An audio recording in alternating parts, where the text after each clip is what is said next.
My mom said that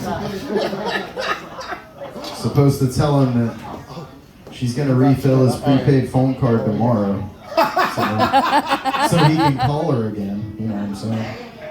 Woo! She hasn't refilled mine in 3 months, but apparently that's what you're getting, man.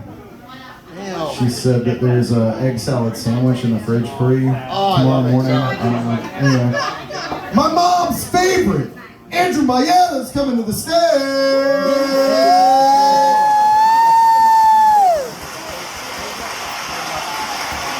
He holds 3 niche greatest comic awards because well, I know 3 comics and he's all of them. All right. Anyway, give us just a second here for the changeover. We'll get him up on the mic. Now is a great time for you to visit Lissa behind the bar. She's pouring all the delicious beverages for your libation needs. She has copious amounts of alcohol behind the bar. You know what copious means? No. It means a lot. She's got a lot of alcohol behind the bar. Yeah. That's right. You didn't know it was going to be a quiz, did you? All right. Anyway, without further ado, make some noise. Andrew Mayetta.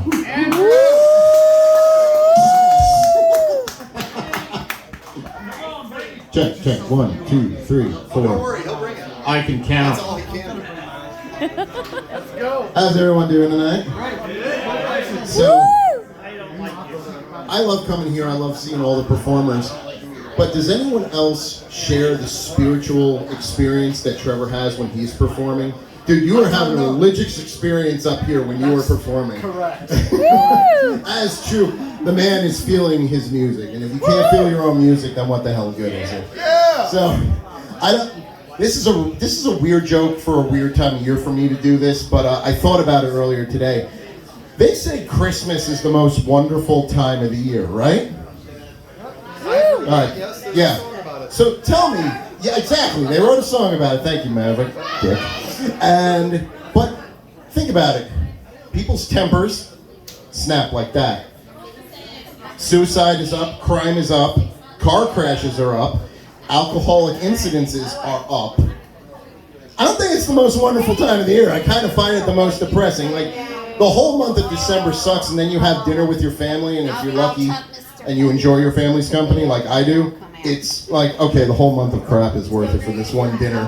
Because I came from an Italian family, and you left, you're like, oh, Christ, I gotta loosen the belt. But the most wonderful time of the take 2. The most wonderful time of the year, in my opinion, is Halloween, and that's just celebrated all over October. Why? Because it's colorful. People are friendlier. People are working harder on their costumes or like what kind of party they can create, and it's good for business for me. So I did one bit about asking everyone about who dies first in horror movies, and there was this stigma that it's always the black guy, and that is not true. But it's usually the slut girl, the girl that is the slut in the crew. Now, yeah, sluts! Anyway, that's a bunch of pigs out there, and I love it. And but there is one particular movie, and I can pretty much guarantee no one here but me and maybe Mavric has seen it, called Zombievers. And the slut, and the slut character made it all the way to the end. And spoiler alert, because she doesn't get killed by the zombie beavers. Yes, it's a zombie beaver movie, and it's absolutely hilarious. And the name says it all. You get everything you want. In the title, Zombievers, it's like, it's a bunch of zombie beavers. So she's crossing the road, she's like covered in blood, and saying, bam, gets hit by a car.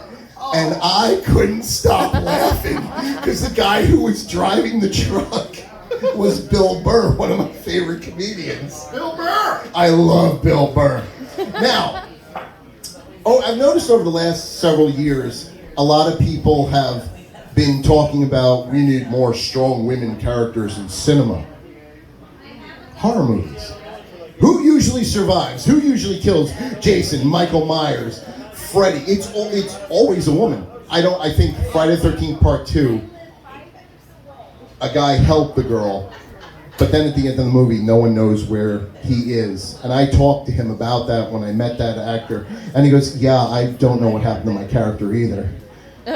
Really makes you wonder, it's like, who's writing these scripts? Because I actually got to meet Ray Park over 13 years ago, who played Darth Maul in The Phantom Menace. And I told him, like, I was brokenhearted when they killed your character. He goes, yeah, so was I, because they didn't tell me. He goes, I didn't know until I got cut in half. I'm like, oh, that's horrible. Oh my gosh. He's a really nice guy, though. Very talented, strong drinker. You should get him to come here. I'll find out who his agent is, and if they ever have him at any of the conventions here, I'll tell him. He's like, this is where we go. Nice. It's the niche in Holly Springs. So I'm gonna go classic on you with horror movies. I'm literally trying to break it. There's a level of comedy that no one's ever touched, and I want to be the first full-blown horror comedian because there's so many horrible jokes in horror that can be put into a comic set. And The Bride of Frankenstein, it's called The Bride of Frankenstein. But why? She's in the movie for literally 8 minutes. Doesn't even have a line. She just does this. The reaction that I got from most women I ask out. That's all she does. And now, going to the book, the bride never came to life. Oh.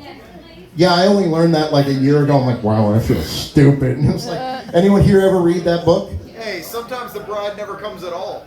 And that is absolutely tragic. And for all the men listening, there's a rule that I live by. She comes first. It's true. Like, can I get a little dirty without saying the F word? All right. The true way to please a woman, you do not stop until her thighs are trying to crack your head like a walnut. Woo! And the thing is, you're down there and they're like, yes, stop. And then you stop. Why'd you stop? You said stop!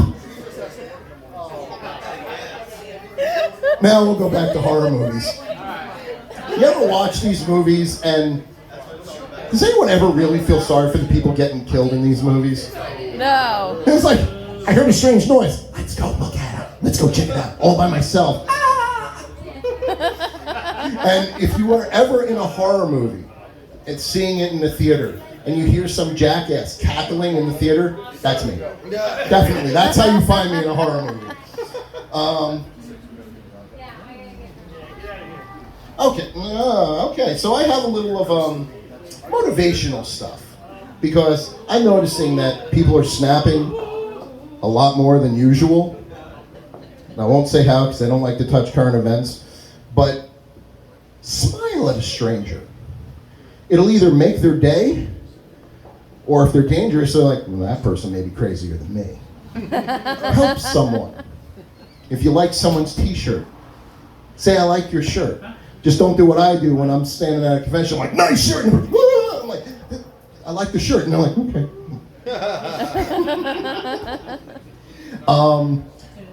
When you have a rough day, and what's the old saying? When life gives you lemons, go to the liquor cabinet and get some vodka and some ice. Woo! Mix that right up. When life turns its back on you, grab its ass and get its attention. And I will close with, I don't have children. That's probably a good thing. But I have a lot of friends who do have children. That you know of. That is one of my biggest fears. There's actually a girl named Caitlin who works with me, and when she started working with me 5 years ago, she was 19 years old, and we told everyone she was my daughter. I met her mom in 1998, and she was born later that year, and I lost her number. Now in the 90s, before cell phones, before everything was in that little thing you keep in your pocket wherever you go, it's right here. You remember you got a piece of paper and a pen? That's how we gave each other numbers. And if you lost that, you were screwed. So, and people believe this. And he follows me on Facebook, so if CJ Graham sees this when I post this, the actor who played Jason in Part 6, yeah, Caitlin's not really my daughter. We played this joke at a show because I didn't want guys creeping on her.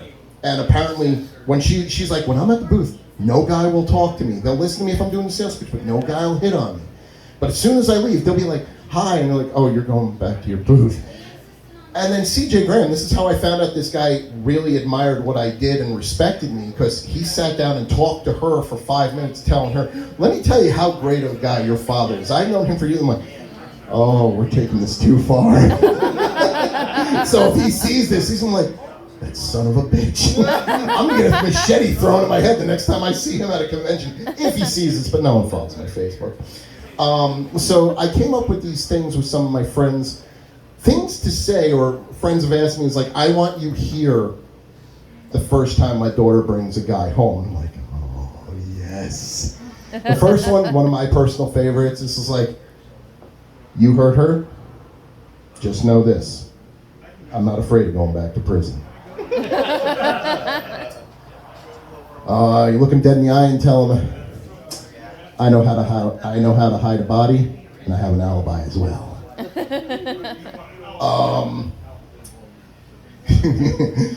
I just say this to random people anyway, but as let's see who knows what movie this is from. It's like walk up and it's like she'll be right down. You ever made love to a man? You want to? Yes. Thank you. Oh, and I was asked to do a joke. Someone hulked out tonight and broke a wine glass. That big guy drinking a beer right over there. I'm going up to get my water right before I came up here, and he's standing there and he just opens it, and I'm like, this is why a guy your size drinks beer like a real man. I'm sorry. I'm just glad he's got a good sense of humor, because that guy could just come up to me and go, BAM! And I'm in the ground. And you are so welcome. I love when people ask me, like, do a joke about this. I'm like, okay, the situation's funny, or it's like, I don't know how I'm going to make that funny. I know I wrote down. Oh, another good one to say is like, whatever you do to her, I get to do to you. But you gotta say in that low tone of voice. And this one was told to me. This one actually happened. This guy presented something to her daughter's first date, and he gave it to him as a wedding present when he married his daughter. He goes, what's your name? Dave? Hold on. She'll be down in 10 minutes, but hold on. Walks into another room, comes out with a shotgun shell with his name written on it. He goes, don't ever make me use this. He didn't own a shotgun. You don't need to buy the gun. You just need to have the bullets. Or shotgun shells. I'm sorry, I'm not a gun enthusiast. When things were starting to get crazy, and now I'm thinking about buying a gun again just for self-defense. Well, home protection. But I don't piss that many people off. I'm not sitting there thinking, someone's going to break into my house. But I want to get a 6-shooter. And just a revolver, nothing fancy. And my friends who were like gun collectors, like, why don't you get something like... He's like, why a 6-shooter? I'm like, I feel this way. If you break into my home and I can't kill you in 6 shots, you deserve to take or do whatever you've broken into my house to do. But remember, when I run out of bullets, there's still plenty of other things I can kill you with in my house, from swords to axes and machetes. Guys, my name is Harsha Jack. My real name is Andrew. Thank you very much. Thank you, Maverick. You didn't heckle me at all. She told me she wanted to heckle me last week. And I told her the bullet I had in the chamber. And since Ted's here, I was like, oh God, if she heckles me, I'm gonna be afraid. It's not an F-bomb, but it's kind of dirty. So, guys, thank you.